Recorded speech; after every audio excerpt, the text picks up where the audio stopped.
Ковид стационартысы рынчынты ишудонынымыз фарашады фанзайсы паруонг факаттыр. Уйтыха фекушынкота республика инанеш зинатқа қаннады министр хаштараштагмы хаштканак тебиаты шошлан.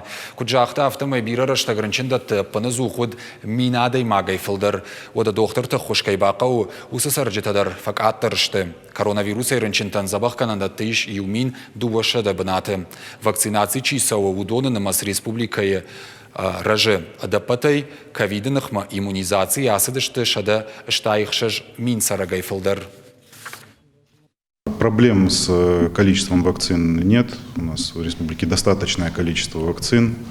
Поэтому в рамках выездных мероприятий по профосмотрам, по диспансеризации также вакцинируется население сельских населенных пунктов. За предыдущую неделю вакцинировано более 13 тысяч человек.